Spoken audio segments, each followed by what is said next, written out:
గత 32 ఏళ్లుగా ఒక్క ఐసీసీ కప్ కూడా గెలవకుండా కీలక సమయాల్లో ఒత్తిడికి లోనవుతూ చోకర్స్గా పేరుగాంచిన సౌత్ ఆఫ్రికా మరోసారి ఫైనల్లో చతికిలపడి ఒట్టి చేతులతో టోర్నమెంట్ నుండి నిష్క్రమించింది. దాదాపు గెలుస్తుంది అనుకున్న మ్యాచ్లో ఆఖరి 5 ఓవర్లలో టీమిండియా అద్భుత కంబ్యాక్ ఇచ్చి సౌత్ ఆఫ్రికా విజయాన్ని అడ్డుకుంది. టీ20 ప్రపంచ కప్ ని కైవసం చేసుకుంది.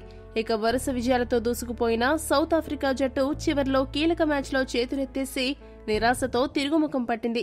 ఈ మ్యాచ్ అనంతరం ఫైనల్ ఓటమిపై స్పందించిన మార్కరమ్ మాట్లాడుతూ ఏమన్నాడంటే, ప్రస్తుతానికి దీని గురించి బయటపడడానికి కొంత సమయం పడుతుంది. కొంచెం బాధ కలిగిస్తుంది, కానీ పూర్తి క్రెడిట్ బౌలర్లకు మరియు టీమిండియా జట్టులోని ప్రతి ఒక్కరికి దక్కుతుంది.